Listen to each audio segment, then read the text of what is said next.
चला बुरा न मिलिया कोई, और जो दिल खोजा अपना तो मुझसा बुरा न कोई। नज़रों में ही हमारे दोष है, भावनाओं में दोष है, और कोई बुरा नहीं है भले मन के वास्ते। मन अच्छा है तो कोई बुरा नहीं है। अपने समय की बात होती है, समय अनुसार हर चीज़ मिलती है, तो समय का सदुपयोग करें, बजाय ये सोचने के ये अच्छा है ये बुरा है। अपनी उन्नति करते चले जाएं। हमारा अपना उद्धार कैसे होता है वही हमको देखना है। हमारे भाव अच्छे होंगे तो हमको मुक्ति मिलेगी, हमारे भाव अच्छे होंगे तो हमको ही आनंद मिलेगा। मन में कौन से संकल्प करते हैं, बोला कि कौन से संकल्प का बीज तुम डालते हो, ये देखो। हम धरती में जैसे बीज डालेंगे वैसे ही तो हमको मिलेगा। जो बीज डाल दोगे वही आपको फल मिलेगा। तो ये अपने अंदर चेकिंग करनी चाहिए कि हम कौन से संकल्प का बीज डालते हैं, क्या मन में विचार करते हैं। हर समय जो सोचता रहता है व्यक्ति, जैसे वो बीज डाल रहा है, और उस बीज के डालने से वही फल मिलेगा। आप अच्छा सोच रहे हो तो अच्छा मिलेगा, बुरा सोच रहे हो तो बुरा मिलेगा। ये बीज हैं जो पड़ते जा रहे हैं। तो ये समझो कि हमें अपने विचारों पे, संकल्प पे, इच्छाओं पे, ख्यालों पे बड़ी हमको अपनी सावधानी रखने की ज़रूरत है कि कभी आप ही का सोचा हुआ आपको सामने आता है, फिर बोलते नहीं मैंने थोड़ी ऐसा चाहा था, मगर हर समय विचार तो वही कर रहे थे, चाहा तो वही था। तो अपने संकल्प देखो। ज्ञानी के ज्ञान के संकल्प होते हैं, उसके एक संकल्प से सारी सृष्टि, चारों तरफ देखो सारी सृष्टि वैसी बन जाती है। एक ब्रह्म ज्ञानी ने संकल्प किया तो उसका संकल्प सब तरफ परमात्मा पूरा करते हैं। भगवान ने एक संकल्प किया निराकार ने, तो उसका संकल्प भगवान का पूरा हुआ, सारा ब्रह्मांड बन गया। ब्रह्म ज्ञानी एक संकल्प करता है कि सब जगह ब्रह्म ही ब्रह्म हो जाए, हर जगह ज्ञान का विस्तार हो जाए, तो वो भी हो जाता है। हम अपने लिए कौन सी सृष्टि बनाते हैं, संकल्प से हम जैसी सृष्टि बनाएंगे वैसी ही आपकी बन जाएगी, और जैसी दृष्टि रखोगे वैसी सृष्टि आपको नज़र आने लगेगी। अच्छा देखोगे तो अच्छा ही हो जाएगा। तो अपने मन के संकल्प तो देखो, कभी भी निराशावादी तो बनना ही नहीं है, लेकिन कभी ऐसे नेगेटिव अपने लिए भी सोचना नहीं है।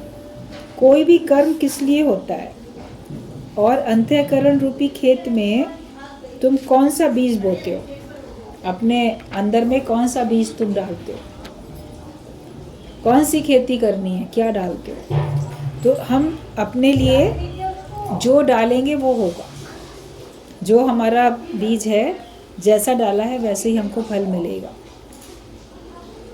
दूसरे को दोष नहीं देना, अपने ख्यालों को मजबूत करके रखो। कोई कैसी परिस्थिति आए, कोई कैसा भी जो भी आता है सामने दृश्य, तो उसके लिए हमें ये देखना है कि वो मेरे लिए फ़ायदेमंद है देखना, या उसको देखने से मेरा नुकसान हो रहा है। सामने दृश्य तो आते ही रहते, चैनल चेंज कर दो, टीवी में भी अलग अलग प्रोग्राम आते रहते हैं।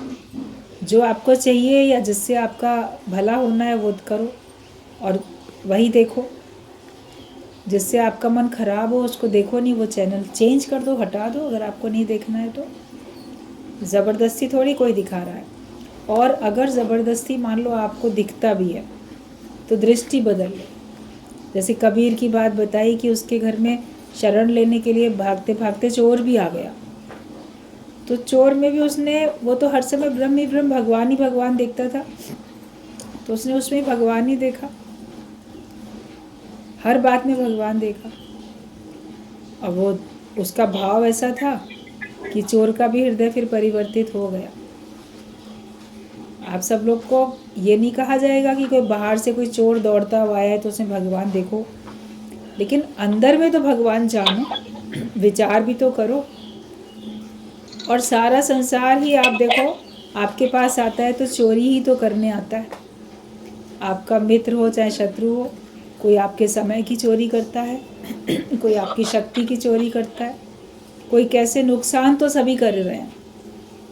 अपने को नुकसान से बचाओ, लेकिन कर्म नहीं बनाओ कि ये खराब है, ये भगवान है और ये मेरी परीक्षा के लिए सामने आया है, मुझे इसमें गिरना है कि मुझे इससे ऊपर उठना है।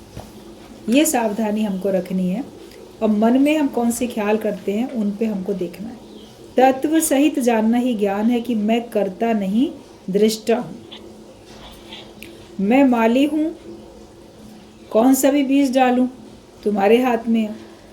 तुम खेत और माली दोनों को जानने वाले बनो। एक होता है कि मैं माली हूँ, मैं कौन सा भी बीज डालूं, लेकिन एक जो मालिक होता है वो जानता है ये खेत भी मेरा है और ये माली भी मैंने रखा है, तो दोनों को वो देखता है।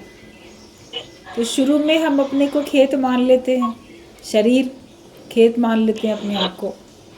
इसमें जो भी आता है भगवान जैसे कर्म का फल दे रहे हैं, लोग दे रहे हैं, हम तो उसको भोग रहे हैं।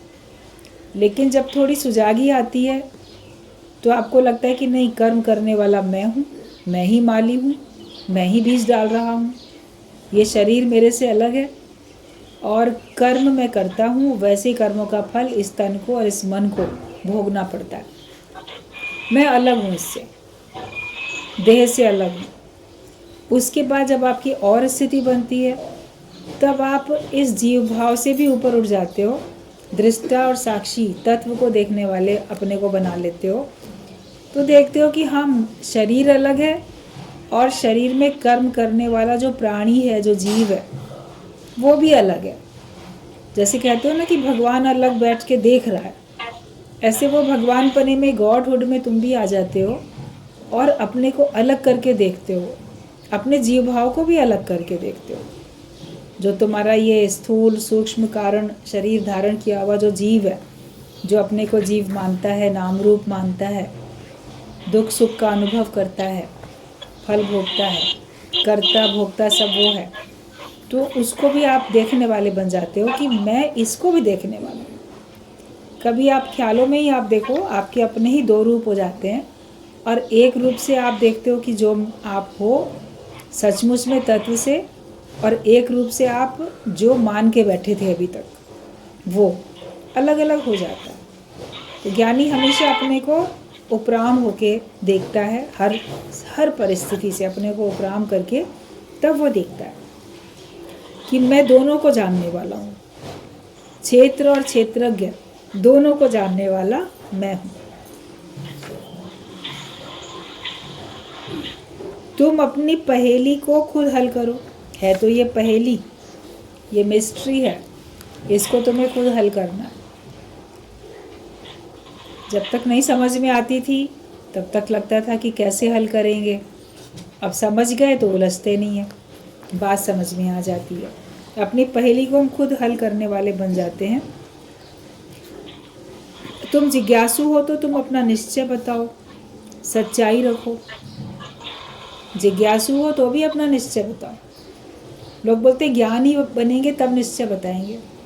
जिज्ञासु हालत में तो हम सवाल करेंगे, प्रश्न पूछेंगे, लेकिन उसमें भी अपना निश्चय बताना है। अज्ञानी व्यक्ति प्रश्न पूछता है, जिज्ञासु उसका समाधान ढूंढता है और पूछता भी है भले, लेकिन वो साथ साथ फिर क्या होता है, वो अपना संग संग निश्चय बताता है। ये परिस्थिति है, ऐसा मन कह रहा है। और ये भी समझना कि अपने मन की जो भी आपकी स्थिति है उसको फिर आप हर एक को बताओगे तो हर एक अपने अपने हिसाब से सलाह देगा। जब आप गुरु को बताओगे तो वो ज्ञान के हिसाब से, आपकी भले की उन्नति के हिसाब से आपको सलाह देगा। हर एक को आप पूछ पूछ के काम नहीं कर सकते।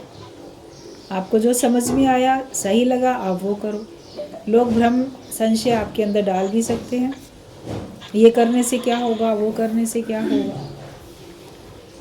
हमको दूसरों से क्या मतलब है, हर एक अपने कर्मों का फल भोग रहा है। तो वो जो शब्द आता है कि हर एक अपने कर्मों का फल भोग रहा है, उसको भोगने दो, वो बात अलग संदर्भ में कही जाती है कि उसमें तुम दुखी मत हो जाओ। जैसे आपके परिवार का या कोई और व्यक्ति बड़ा कष्ट भोगता हुआ दिखता है तो उससे आपका दिल बड़ा द्रवित होता है, बहुत मन दुखी होता है। और सोचने लगते हैं कि इसको ये दुख क्यों मिलता है, इसको ये कष्ट क्यों मिल रहा है। प्रार्थनाएं भी करते हैं या आप परेशान होते हैं कौन से कर्मों का फल इसको मिल रहा है। या कोई सोचता है कि कहा जाता है भी हमें क्या, वो तो भोगेगा ही, भोगे बिन छूटे नहीं। तो वो इसलिए कहा जाता है कि ताकि आप दुखी मत हो जाओ उससे। लेकिन इसका ये मतलब बिल्कुल नहीं है कि कोई दुखी परेशान है तो आप उस पर ध्यान ना दो। जैसे कोई कठोर पत्थर दिल होता है ना, या अनकंसर्न इतना होता है कि मेरा क्या मतलब, कोई दुखी होता है तो दुखी हुआ। जैसे किसी शत्रु के लिए आप सोचते हो कि अच्छा है वो दुखी हो रहा है तो अपने कर्मों का फल भोग रहा है, उसमें हम क्यों बीच में भगवान के खेल में टांग अड़ाएं, वो जैसा करा होगा वैसा भोग रहा है। तो ये अज्ञानता है, ज्ञान नहीं है।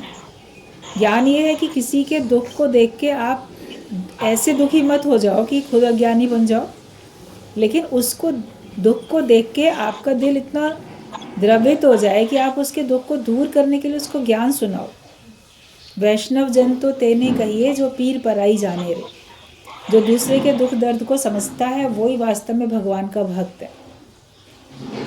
दुखी को देख के खुद दुखी नहीं होना है, लेकिन दुखी को देख के उसके दुख दूर करने के लिए उसके पास जाना है। हमदर्दी, प्रेम, ज्ञान, जिस प्रकार की मदद वो आपको देनी है। तब फिर आप देखोगे कि आपका ज्ञान सही तरह से आपके जीवन में उतरा, आपका ज्ञान फिर काम में आ रहा है, वरना आपका ज्ञान काम में नहीं आता। लोग ऐसे लापरवाह हो जाते हैं, हमें क्या मतलब है, तो उनकी मित्रता नहीं होती। कहा जाता है कि जब ब्रह्म ज्ञान के रास्ते पे आप आगे बढ़ो तो आपको मैत्री, करुणा, मुदिता तीनों चीज़ें अपने अंदर धारण करनी है। मैत्री, करुणा, मुदिता संग करना विहार रे, इस वृत्ति को रखना मेरे मनवा संभाल के। ब्रह्माकार वृत्ति को संभाल के भी रखना है ज्ञान को, और जो जीवन में हमको सैर करनी है, जो विहार करना है, उसमें मैत्री, करुणा और मुदिता को संग में लेके करना है। तो सबसे मित्रता हो, किसी से शत्रुता होगी तभी उसके लिए बोलोगे अरे हमें क्या मतलब, वो आंसू बहाता है तो बहाए, दुखी होता है तो है, मेरा क्या मतलब, मेरा की। अब मेरा की वाला पॉइंट थोड़ी ना वहाँ पे लगाया जाएगा। आपकी मित्रता होगी तो मित्रता के नाते तो आप जाओगे, बात करोगे, उसके दुख को दूर करने की कोशिश करोगे। तो अपने लिए और दूसरों के लिए, दोनों के लिए ज्ञान है। दोनों के लिए हमको सही समझ धारण करनी है। दूसरे का दुख हमको दूर करने के लिए ज्ञान देना है। मित्रता होगी तभी कर पाओगे। तो वो मित्रता रखो सबके साथ, अपनत्व रखो, अपनापन रखो। करुणा होगी तब तो आप दुख दूर करने की सोचोगे। किसी के प्रति करुणा का भाव ही नहीं होगा तो उसके कष्टों को दूर करने की सोचोगे कैसे। कठोर दिल थोड़ी बनना है।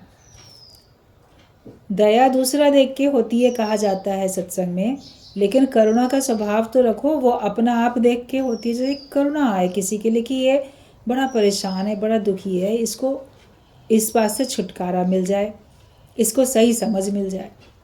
एक तो किसी पे अरे बेचारा बड़ा परेशान है, दया करके लाओ इसके लिए ये कर दें। एक स्थूल रूप से मदद करना जो है वो दया के अंतर्गत आ जाता है, लेकिन करुणा के अंतर्गत उसको उस कष्ट से हमेशा से कैसे छूट जाए वो उपाय आ जाता है। तो वो ज्ञान से होता है। हर एक के लिए करुणा का स्वभाव रखो। दूसरा देख के नहीं किसी के लिए दया करो, दूसरा देख के नहीं किसी के लिए मदद करो, लेकिन अपना आप देख के। आपको अपने लिए भी तो छुड़ाने के लिए भगवान से प्रार्थना आप करते हो, अपने वालों के लिए भी करते हो। तो हर एक के लिए वो करुणा वाला स्वभाव हो जाए। और फिर मुदिता। मुदिता मतलब दूसरे की उन्नति को देख के प्रसन्न होना, खुश होना। कोई किसी भी क्षेत्र में किसी भी प्रकार से अगर अपनी उन्नति कर रहा है तो उसके ऊपर परमात्मा की कृपा है। उसने अपने को इस योग्य बनाया कि गुरु की भी कृपा उसके ऊपर है, या उसका भाग्य परमात्मा के कृपा के रूप में उसके ऊपर मेहरबान है कि उसने अपने पे कृपा की, अच्छे कर्म किए, और आज भी वो अपने पे कृपा कर रहा है कि पुरुषार्थ कर रहा है। तो वो किसी भी फील्ड में अगर अपनी उन्नति करता है तो उसको देख के हमको खुशी होनी चाहिए। ज्ञान के क्षेत्र में कोई उन्नति करे, कोई अच्छा अपनी लाइफ में कोई अचीवमेंट दूसरा लेता है, पढ़ाई में, नौकरी में, बिजनेस में, या बहुत सलीके से अपने घर को, घर वालों को, सबको प्रेम करके समेट के रख रहा है, उसकी बड़ी अच्छी व्यवहार कुशलता है, उससे उसकी प्रशंसा हो रही है, तो उन सबको देख के हमको ईर्ष्या नहीं करनी है, बुद्धिता रखनी है। मतलब कि मन मुग्ध हो जाए, मन खुश हो जाए, हर एक की उन्नति में हम प्रसन्न होना सीख जाए, वरना ईर्ष्या होने लगती है। इसकी वाहवाही हो रही है, इसका नाम हो रहा है, इसको फ़ायदा पड़ रहा है, मेरे को क्यों नहीं पड़ता, मुझे भी पढ़ना चाहिए, या मुझे नहीं पड़ता इसको ना पढ़े। तो ये बातें, ये जो हैं ख्याल, ये किसी ज्ञानी के लिए नहीं होते, ज्ञानी के ऊपर शोभा नहीं देते। अगर आप मुदिता का स्वभाव छोड़ दोगे तो भी आपकी उन्नति नहीं है, स्वयं की आपकी उन्नति नहीं है, गिरावट है। कोई ना कोई तो नया कर्म बना ही लोगे और अपने निज आनंद से दूर हट जाओगे। जितनी देर द्वेष किया, जितनी देर ईर्ष्या में रहे, तो उतनी देर के लिए तो आनंद से वंचित रहे ना, परेशानी तो उठाई उतनी देर। तभी कहा जाता है कि मैत्री करुणा मुदिता अपने अंदर में रखनी है। अब बाकी जो बहुत आपको परेशान करते जा रहे थे, या बहुत सी परिस्थितियां हैं जिनमें अपना दिल दिमाग लगाने से आपको परेशानी होती है, तो उससे आप अनकंसर्न होते चले जाओ। उपेक्षा भी, हमें उस परिस्थिति की, उस विचार की, उसकी हमको जैसे कि ज़रूरत नहीं है, उस व्यक्ति की, वो एक उपेक्षा वाले भाव से हमें रहना है कि उसका मेरे पर असर ना हो। वरना होता रहता है कि ये ऐसा करता है, मुझे परेशान करता है, उसमें हम परेशान होते रहते हैं। तो उसके साथ भले आप रहो, मैत्री करुणा मुदिता के साथ साथ ऐसे लोगों के साथ या ऐसी परिस्थितियों में उन विचारों को आप उपेक्षित भाव से अपने साथ रख सकते हो, उसमें आप अनकंसर्न होके रह सकते हो, बेवास्ते होके कि मेरा उसमें कोई वास्ता नहीं है। तब आप देखोगे कि आपकी उन्नति होती है और आप हर समय निज आनंद में भी रहते हो। क्यों बार बार वही बात सोच के अपने को आप परेशान करो।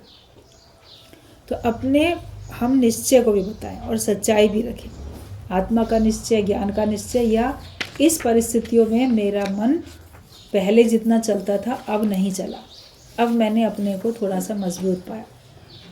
100 में से 10 नंबर भी अगर आप अपने को देते हो तो भी बताओ, 20 देते हो, 30 देते हो, 100 में से 100 देते हो तो भी बताओ। पता चलता है ना कौन सी परिस्थिति में हम फेल हुए कि पास हुए, कितना % ज्ञान का प्रभाव रहा, कितना % अज्ञान का प्रभाव रहा, ये हर एक को अपने से पता चलता रहता है। तो उसमें भी वो भी निश्चय बताओ। सब लोग अक्सर इस बात को बताते भी हैं और खुश भी होते हैं कि अब पहले की तरह क्रोध नहीं आता, पहले की तरह इच्छाएं नहीं होती, पहले की तरह लोभ लालच नहीं है, बहुत कम हो गया, पूरी तरह से ख़त्म नहीं हुआ है लेकिन कम हो गया। ये तो आप लोग बताते ही हो और बताना भी चाहिए। तो अगर जिज्ञासु हो तो निश्चय बताओ और सच्चाई रखो, अपने अंदर में सच्चाई, अपने मन में सच्चाई और अपने बातों से मुख में सच्चाई। मन साचा मुख साचा, मन में सच्चाई है, मुख में भी सच्चाई है, झूठ नहीं होना चाहिए, गलत बात नहीं होनी चाहिए। और एक चींटी को भी नहीं दुखाओ, किसी एक चींटी को भी नहीं कष्ट दो, किसी एक चींटी का भी दिल ना दुखे, तुमसे कष्ट ना मिले, इतनी सावधानी रखो।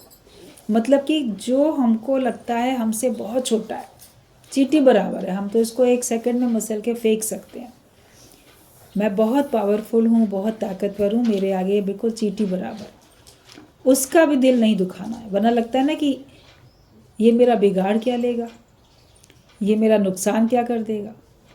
तो हमें किसी का भी, बोलते थे फरीद साहब एक संत हुए, तो उन्होंने कहा कि एक तिनके को भी नहीं दुखाओ, उसकी भी निंदा नहीं करो, उसको भी नहीं दुखाओ, उसको भी परेशान नहीं करो, वरना कभी वो भी तुम्हारी आंख में पड़ के तुमको बहुत कष्ट दे सकता है।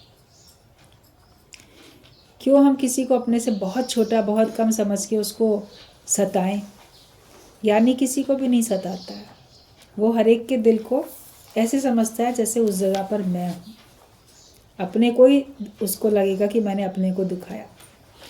और भगवत गीता में भगवान कृष्ण ने तो ये बात क्लियर बोल ही दिया कि हर एक के अंदर मैं ही हूँ, और अगर कोई किसी से द्वेष करता है तो वो उसके अंदर बसने वाले मुझ अंतर्यामी परमात्मा से ही द्वेष करता है, मुझसे ही द्वेष करता है। भगवान ने ये बात बोली है। तो किसी को भी अगर आपके द्वारा कष्ट मिल रहा है तो वो समझो कि आप भगवान को कष्ट दे रहे हो। और जब भगवान को कष्ट दोगे तो भगवान से फिर किस मुँह से प्रार्थना करोगे कि वो तुम्हारी सुन ले, तुम्हारा भला कर दे, क्योंकि तुम हर समय दूसरे का बुरा कर रहे हो या मन से भी सोच रहे हो। इसलिए अपने मन को भी और मुख को भी, दोनों को ऐसा रखो कि जिससे केवल ज्ञान की चर्चा हो, ज्ञान का चिंतन हो, मन सच में रहे और मुख से भी सत्य की ही वार्ता हमारे निकले। ज्ञानवान के लक्षण गुण तुम्हारे में आने चाहिए। जो भी ज्ञानवान के लक्षण हैं वो सब तुम्हारे में आने चाहिए। अपना मन क्या बोलता है, कोई अगर सत्संग में जाता है तो अपना मन क्या कहता है कि इसको कैसा होना चाहिए। जो लोग भी सत्संग में जाते हैं या बचपन से आपने सोचा, देखा होगा, महसूस किया होगा, जो बहुत व्रत रखता है, पूजा पाठ करता है, मंदिर में जाता है, धार्मिक कार्य करता है, आयोजन ऐसे करता है, तो उससे, उस व्यक्ति से सब लोग क्या उम्मीद करते हैं कि इसको कैसा होना चाहिए।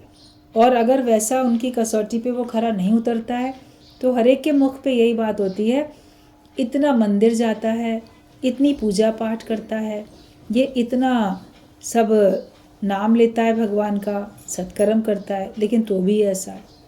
इसके पूजा करने से फ़ायदा क्या, इसके मंदिर में जाने से फ़ायदा क्या, इसका इतना धार्मिक आयोजन करने से फ़ायदा क्या, जब ये अपने कर्मों से उसके हिसाब से चलता हुआ नहीं दिखता है। तो वही बात जब सत्संग में कोई आता है तो उसके लिए लोग सोचते हैं, या जिसका बड़ा नाम है कि ये बड़ा ज्ञानी पुरुष है, ज्ञानी है ये, वो ज्ञानी अगर अज्ञान का वर्ताव व्यवहार करता हुआ दिखता है, वैसे कर्म उससे होते हुए दिखते हैं, तभी भी तो लोग कहते हैं इसके ज्ञानी होने का फ़ायदा क्या, कहलाता ज्ञानी है लेकिन लक्षण तो इसमें ज़रा भी ज्ञानी के नहीं है।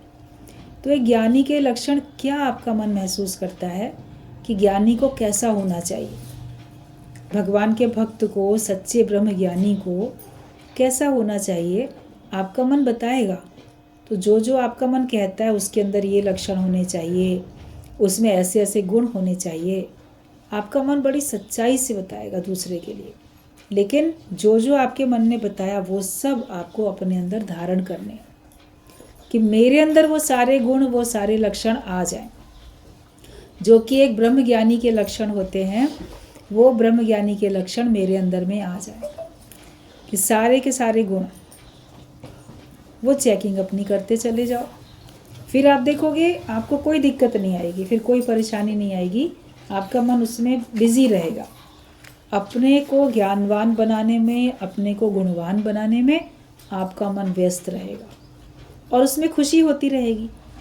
जितनी जितनी आपके अंदर में ज्ञान की पढ़ाई से आपकी उन्नति आपको दिखती है, उतनी उतनी खुशी भी होती जाती है। तो अपने को देखो, ज्ञानवान के लक्षण गुण तुम्हारे में आने चाहिए। क्षमा भाव रखो, हर एक के लिए क्षमा का भाव रखो। किसी की गलती पे उससे नाता तोड़ देना बहुत सरल है, किसी की गलती पे पलट के उससे बदला लेना भी बहुत सरल है, लेकिन क्षमा भाव रखना ये ज्ञानी का लक्षण होता है कि हम अंदर से उसके लिए क्षमा भाव रखते हैं, क्योंकि वो अज्ञानता में है, वो नहीं जानता कि वो क्या कर रहा है। हमें लगेगा वो जानता है, वो जानबूझ के कर रहा है, लेकिन फिर भी वो अनजान है। परिणाम से तो अनजान है ना, वो इस बात से अनजान है कि उसके लिए ये उचित नहीं है। अज्ञानियों को अपना अज्ञान ही ठीक लगता है, लेकिन जो ब्रह्मज्ञानी होता है वो जानता है ना कि ये गलत करता है, उसको तो नहीं लगता वो गलत। तो हम ज्ञानवान हैं, हमको पता है क्या चीज़ गलत है, हमें वो गलती दोहरानी नहीं, लेकिन सबके लिए हमको क्षमा भाव रखना है। करते जो हमारा बुरा उनका सत्कार करें। यहाँ तक की बात भजन में आप लोग गा लेते हो कि जो हमारा बुरा करता है हम उसका सत्कार करें। सत्कार करो या ना करो, क्षमा भाव तो रखो ना अपने अंदर में, उससे आपका मन शांत रहेगा, वरना आप ही का मन अशांत होता रहता है। तो क्षमा भाव रखो, मन वाणी की सरलता भी हो, श्रद्धा भक्ति से गुरु की सेवा होती रहे। हमारे अंदर में मन और वाणी की सरलता भी होनी चाहिए। मन सरल हो। अक्सर जिनका मन सरल होता है लोग उनको बड़ा मूर्ख समझते हैं और उनसे वो कुछ बड़ा अपना फ़ायदा भी उठाते हैं। फिर सोचते हैं देखो हमने इसको कैसा बेवकूफ़ बना के ना अपना मतलब सीधा कर लिया। तो वो खुश होते रहते हैं चतुर चालाक लोग। लेकिन जिसका मन सरल होता है वो परमात्मा का प्रिय होता है और उसको परमात्मा मिल जाते हैं।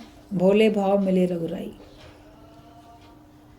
सुजागी सावधानी आपको इतनी रखनी है कोई आपका नुकसान ना कर पाए। लेकिन आपके द्वारा अगर वो फ़ायदा ले रहा है तो कम से कम फ़ायदा तो ले रहा है। कई बार गुरुजी को लोग बोलते थे ऐसे तो लोग हमारे से बड़ा नाजायज़ फ़ायदा उठाते हैं, लोग हमसे फ़ायदा ले जाते हैं।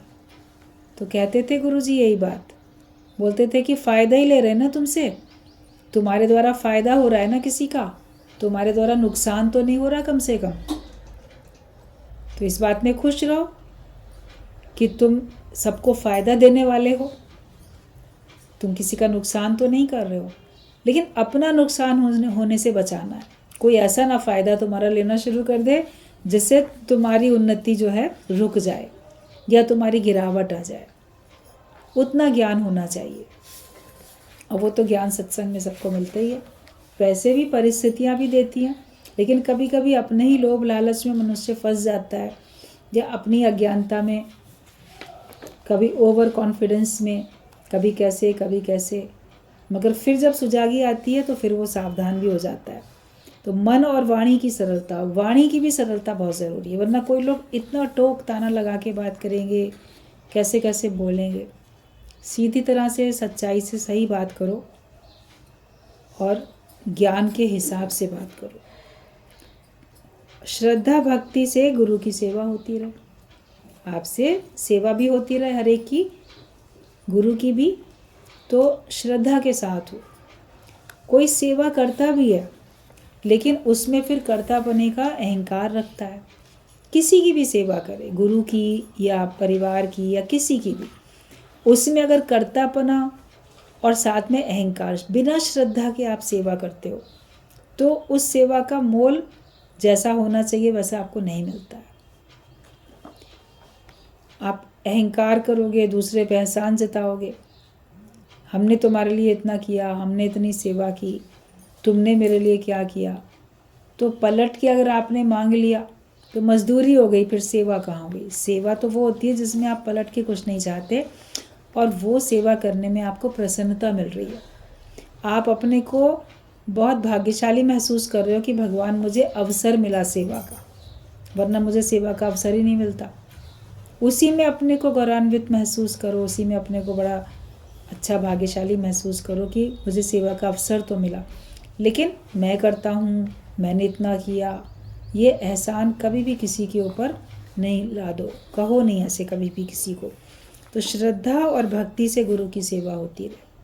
बिना भक्ति के, बिना श्रद्धा के आप सेवा करते हो, करते तो बहुत हो, लेकिन उससे आपको भी खुशी नहीं मिलती और जिसकी सेवा की जा रही है उसके मन में भी खिन्नता आती है कि मुझे कितनी लाचारी में, कितनी मजबूरी में से सेवा लेनी पड़ रही है।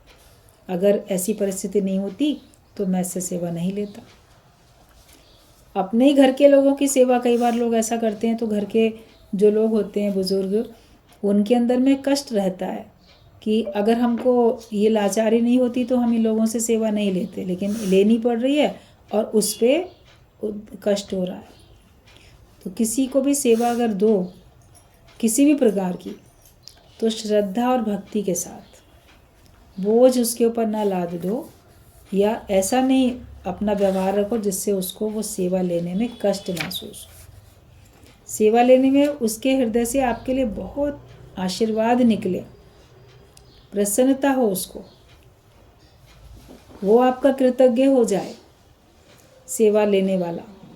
लेकिन आपके अंदर में श्रद्धा और भक्ति होनी चाहिए और गुरु को भगवान जानो। गुरु हमारे जीवन में भगवान की तरीके से हो कि जैसे उसने हमको इस पूरी माया का पता बता दिया, इससे बचने की युक्ति बता दी, बचाने के लिए हमारे साथ साथ हमारा हाथ पकड़ के हमको वो ऊंचाई पे लेके चला। उसने हमको साथ दिया। गुरु के प्रेम को आप आंक नहीं सकते। जगत वाले जो प्रेम करेंगे वो स्वार्थ के साथ करेंगे। आपका स्वार्थ, उनका स्वार्थ, दोनों स्वार्थ से बंधे हुए हो। लेकिन गुरु एक ऐसा ब्रह्म ज्ञानी जो सच्चा गुरु होता है, वो ही एक ऐसा है जो हेतु रहित दया करता है। परमात्मा का लक्षण ये होता है कि वो हमारे ऊपर अकारण, वो बिना किसी कारण के, वो उनका स्वभाव है, तो वो दया करते हैं, वो प्रेम करते हैं। गुरु भी जो हमको प्रेम देता है, जो हमारी मदद करता है, उसमें वो पलट के उम्मीद नहीं करता है कि ये मेरे लिए पलट के कुछ करे। वो अपना आप जानता है और प्रेम से वो करता है। तो हम उसको भगवान करके जाने। हर रूप में भगवान ही है। भगवान ही हर रूप में चारों तरफ हरि के हाथ हजार हमारी सेवा कर रहा है। तो गुरु के रूप में भी तो भगवान है जो हमको इतना ब्रह्म ज्ञान देता है। वरना कोई इतना ज्ञान देके हमको विकारों से छुड़ा नहीं सकता था। कहते कोई कर सके ना, गुरु ने ऐसा काम किया है। उसने ऐसा काम किया, हमको देह अध्यास से, अज्ञानता से, मोह माया से, जन्म मरण के चक्कर से सबसे बचा लिया। आवागमन के चक्कर से कौन छुड़ा सकता है, और सहजता से, सरलता से कौन छुड़ा पाता है। तो गुरु ही, निराकार परमात्मा ही साकार रूप में आता है। रामचंद्र भगवान ने खुद कहा है, संतों को मुझसे भी अधिक करके देखो। तो जो सच्चे संत हैं, सच्चे ब्रह्मज्ञानी गुरु हैं, वो भगवान से भी बढ़ के हैं। क्योंकि भगवान ने तो आपको जानबूझ माया में घेरा, इसमें गिरा दिया, गड्ढे में गिराया। विकारों में, माया में, संसार में भगवान ने आपको गिराया और गुरु ने हमको छुड़ाया। एक ने हमको चक्रव्यूह में अंदर डाल दिया, लेकिन एक ने हमको बाहर निकाल लिया। तो इस माया जाल से गुरु हमको बाहर निकाल लेता है, सुरक्षित बचा लेता है। तो इसलिए वो कृपा हो जाती है और बड़ी। भगवान तो कर्मानुसार हमको फल दे देते हैं, लेकिन गुरु हमको कर्मों से भी, उसके फल से भी छुड़ा देते हैं। इसलिए वो महान हो जाता है। वो अपनी सब ऐसी अच्छी भावना रख के, अपनी दया दृष्टि से, अपनी कृपा से वो बहुत सारे कष्टों से हमको बचा लेता है। तो हमें गुरु को भगवान करके जानना है। ईश्वर करके जानोगे तो फिर आप देखोगे, जानत तुम ही हो जाए। अगर तुम भगवान को जानोगे तो तुम भी भगवान का रूप ही हो जाओगे। कोई ऐसा नहीं है कि भगवान अलग कोई है, लेकिन वो सत्ता, वो शक्ति के रूप में भगवान हमेशा हमारे साथ है। उसको हमेशा महसूस करने वाली हमारी भावना हो। और ये ज्ञान जब हम रोज़ रोज़ सुनते रहते हैं सत्संग में, तब हमारी श्रद्धा बनती जाती है। जो खुद अपना जीवन देख करके गुरु के ज्ञान पे यकीन हुआ है। जब आप गुरु का ज्ञान सुनते हो, समझते हो, अपने जीवन में उतारते हो, तब उसके ऊपर यकीन होता है कि सच बात है, मेरे इस ज्ञान से मुझे कितना फ़ायदा पहुंचा है। सबके अंदर वही सत्ता है, सबके अंदर वही शक्ति है। हम अपना कार्य करते चले जाएं। छोटी छोटी बातों में अपने आप को उलझाओ भी नहीं। बड़ी बड़ी बातें कभी कभी आती हैं, छोटी छोटी बातें रोज़ होती रहती हैं। इसीलिए देखो, हर एक को छोटी छोटी युक्तियाँ जब मिलती हैं तो उसका जीवन कितना सरल, कितना अच्छा हो जाता है। और भगवान का भक्त तो भगवान के भाव में रहता है, उसी खुशी में मस्त रहता है। बोलता है तुम मेरे साथ हो, फिर मुझे डर किस बात का। जब हमारे साथ भगवान हैं तो हमें डर भी किस बात का है, वो तो हमेशा हमारे साथ हैं। और पग पग पे वो हमारी रक्षा करते हैं, किसी ना किसी रूप में रक्षा करते हैं। अंदर से भेदभाव मिट जाए, सब हमारे दृष्टि में एक ब्रह्म रूप हो जाए, ऐसी नज़र अपनी संवार लो। कहते मेरे कामिल, मेरे मुर्शिद ने मेरी दृष्टि संवारी है। हमारी सबकी नज़र संवर गई है। अब सबकी नज़र अच्छी बन गई तो सब एक दूसरे को देख के खुश होते हो, अच्छा लगता है। पहले यही घर, यही परिवार, यही संसार बोझ भी लगता होगा, अब लगता है बहुत सुंदर है, बहुत अच्छा है, हर बात में बहुत भलाई है, हर बात में बहुत अच्छा है। कार्य करने का भी सलीका, तरीका सब आ चुका है। जीवन जीने का तरीका आ चुका है और समझ भी मिल रही है। जो शास्त्रों के, ग्रंथों के जो गूढ़ रहस्य थे, जिनको पढ़ के नहीं समझ पाते थे, अब उसको समझ पाते हो। बहस करने वाले तो एक एक श्लोक को लेके भी बड़ी बहस करते रहते हैं, लेकिन गुरु के ज्ञान से हमको सब बात समझ में आ जाती है। एक बार बात बताई जा रही थी कि क्राइस्ट के पास एक आदमी देर से पहुंचा, सत्संग में जब आया तो देर से आया, तो क्राइस्ट ने उससे पूछा कि आज तुम देर से क्यों आए, तुमको देर क्यों हो गई? तो वो कहता है कि मेरे चाचा का देहांत हो गया था, तो उसको कब्रिस्तान तक लेके गए, शव यात्रा में शामिल होके उसको वहाँ पहुँचाने गया, मुर्दे को वहाँ पहुँचाने गया, फिर वहाँ से आके उसके बाद आया आपके पास, इसलिए देर हो गई, फिर वहाँ गया था मैं। तो क्राइस्ट ने कहा, अरे जिसको मरना हो वो मुर्दों के साथ जाए, तुमको मरना है क्या जो तुम मुर्दे के साथ गए, मुर्दे के लिए गए? अगर तुम्हें मरना नहीं है तो तुम्हें वहाँ जाने की भी ज़रूरत नहीं थी, कि जो जिनको खुद मरना होगा वो जाएंगे उनके साथ। तो अब ये भाषा तो कौन समझ पाएगा कि क्या तुमको मरना है जो तुम वहाँ गए? मतलब लोग नहीं समझ पाते कि ऐसा क्यों कहा गया। मतलब जो अपने को लोकारीत में या किसी बात में जीव भाव में फंसाता है तो वही तो जन्म मरण के चक्कर में आता है। और जिसको मरना नहीं है, मतलब कि जो अमर आत्मा है, जिसको अब आवागमन के चक्कर में नहीं आना है, तो वो इन बातों में अटकेगा भी नहीं। समझाने के लिए बात बताई गई, कैसे कैसे समझाने के लिए बात बताई जाती है।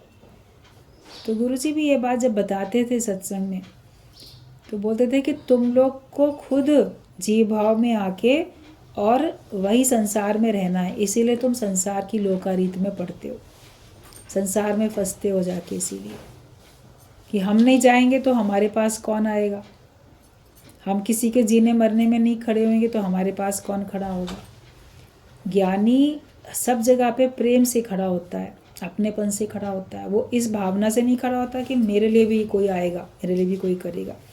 तो गुरुजी बोलते थे, तुम अंदर से लोकारीत छोड़ो तो ना जाके देखो, तुम्हारे घर के जीने मरने में गुरु और इतना बड़ा परिवार है, आ जाएगा वो। तुमको छोटे छोटे परिवार की क्या परवाह करनी। इसका ये मतलब नहीं था कि वो परिवार से अलग करना चाहते थे, लेकिन वो हमको जो देह ध्यास है, जो आसक्ति है, जो लोकारीत है, जो लोकारीत का भय है, उससे छुड़ाना चाहते थे कि पहले उससे छूट तो जाओ एक बार की। पहले तजिए हो मैं प्रीत, दूजा त्यागे लोकारीत। ये बात गुरु नानक देव ने भी कही। सभी जो भी महान होते हैं और दूसरे को उतनी महानता तक पहुंचाना चाहते हैं, वो पहले आपके अज्ञान को दूर करने के लिए ऐसी भाषा बोलते हैं, ऐसा आपके ऊपर आज्ञा देते हैं, ऐसा अधिकार रखते हैं। शुरू में लगता है कि शायद गुरु जो है ना बड़ा कठोर है, वो हमको सबसे दूर करना चाहता है, वो हमको सबसे छुड़ा के बस केवल एक भगवान का या केवल सत्संग का ही बना के रखना चाहता है। मगर संसार में रहते हैं तो संसार वालों के बिना काम कैसे चलेगा उनके बिना। तो इतनी बुद्धि तुम क्यों चलाते हो?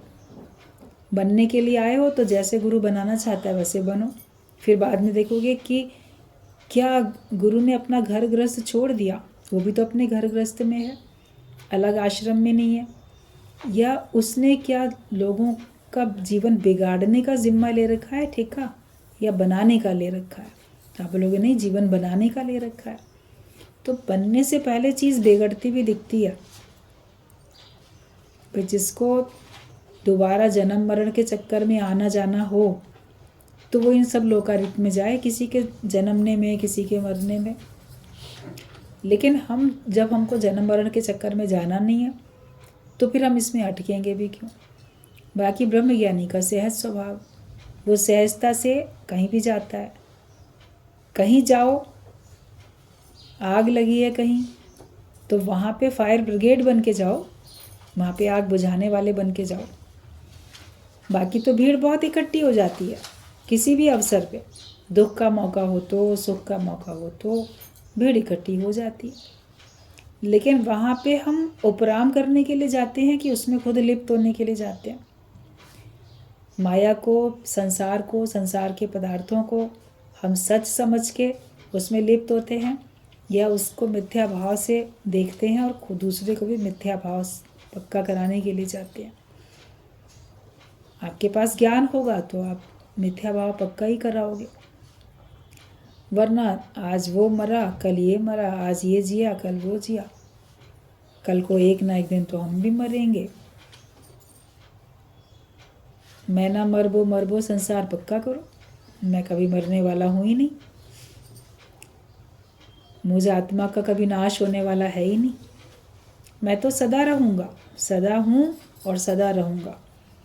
उस आत्मा की मैं के अंदर तो आके देखो कभी।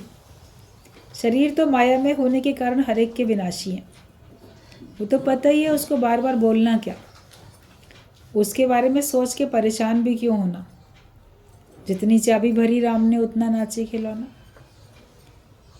हम एक एक दिन अपना भगवान के शुक्राने में अगर बिताते हैं और ज्ञानवान होके बिताते हैं।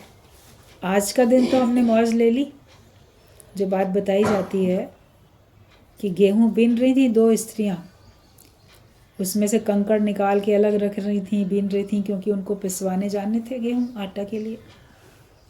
एक थी वो बीनते बीनते कुछ दाने मुंह में खाती भी जा रही थी ऐसे ही, दूसरी हंस रही थी, अरे क्या कच्चे गेहूं के दाने देखो खा रही है। चल पड़ी अपना अपने कनस्तर में लेके गेहूं। जब पिसवा के लौटी चक्की से तब तक बारिश बहुत हो गई थी, रास्ते में बड़े पानी कीचड़, और दोनों ही इत्तेफाक से असावधानी किसी प्रकार से और फिसल गई। जब फिसली तो उन दोनों के जो थे वो डब्बे जिसमें आटा था सब गिर गया, पूरा आटा फैल गया ज़मीन में। अब अगर पानी में कीचड़ में अगर आटा गिर जाए तो सारा ही तो बेकार हो गया ना, उठा तो सकते नहीं उसको। तो बड़ी एकदम से परेशान हुई। फिर एक जो थी थोड़ी देर बाद एकदम से हंस पड़ी, बोले क्यों क्या हुआ? कहते चलो कुछ दाने तो मैंने खा लिए थे ना, बाकी तो सारे गिर गए, लेकिन कम से कम शुक्र है कुछ तो मैंने खा लिया था ना। तो इसका सिद्धांत बड़ा अच्छा है कि जैसे हमने जो सुख लिया है, जो हम रोज़ ले रहे हैं, उसका तो शुक्र मनाओ। बहुत सारा तो चला ही गया, गिर गया, लेकिन फिर भी हम आज के दिन का तो कम से कम आनंद ले लें। पहला पिछला तो चला गया, आगे जब मिलेगा भाई वो आटा लेके घर जाएंगी, जब रोटी बनाएंगी तब खाएंगी, लेकिन जो जिस समय सामने था उसको भी तो उन्होंने एंजॉय किया ना, उसको भी तो दाना खा के उसकी भी मिठास ले ली। तो जो आज की परिस्थिति है उसमें हम आनंद ले लेते हैं, कल को उससे और अच्छा मिलेगा इस आस में भी रहते हैं, लेकिन जो आज है उसका भी तो आनंद लो। अभी का नहीं लेंगे फिर आगे की सोचेंगे। तो आगे अगर मिला भी मान लो तो आपने आज तो अपना दिन बेकार गंवा दिया। एक एक पल का आनंद लेना ज्ञानी जानता है, एक एक पल में वो शुक्राने और मुस्कुराने में रहता है। तो अपने हर दिन का हर पल का सदुपयोग करो। सच्चा उपयोग, सदुपयोग भगवान की भक्ति करना, भगवान के भाव में रहना है, शांत चित्त होके रहना है, स्थिर चित्त होके रहना है। अपने कल भी जैसे बात चल रही थी कि हमको अपने ये देखना है कि मेरा आनंद मेरे से छूट ना जाए, जो मेरी स्थिति है ये मेरी फिर बिगड़ ना जाए, वो हमको सावधानी रखनी है। इसी सावधानी में रहो, प्रेम में रहो और मन को हमेशा खुश रखो। कोई आशीर्वाद देता है खुश रहो, अक्सर सब लोग शॉर्ट में इतना तो बोलते ही हैं। तो रोज़ अपने को भी आशीर्वाद दो, हर पल अपने मन को सुनाओ कि मन खुश रहो, खुश रहो, दुखी नहीं हो जाओ, खुश रहो, तुम्हारा कहा हुआ पूरा होगा। कई कई लोग ऐसे होते हैं जिनका बोला हुआ सच हो जाता है, जो कहा ना वो पूरा हो गया। और बचपन में बच्चों को सबको बड़े लोग बताते थे अच्छा बोलो, 24 घंटे में एक घड़ी ऐसी होती है कि जो मुँह से निकलेगा वो सही हो जाता है, भगवान उसको पूरा कर देते हैं। इसलिए और ये पता नहीं वो कौन सी घड़ी है जिस समय का बोला हुआ सही हो जाएगा। तो क्यों कहते थे ऐसा? ताकि हर समय अच्छा बोलें, हर समय ऐसा बोलें जो सच होए तो हमको खुशी मिले। तो अपनी उन्नति के लिए सोचो और अपने अच्छे के लिए बोलो, तो कभी ना कभी वो सच होगा ही होगा। आनंद में अपना जीवन बिताएं सब लोग।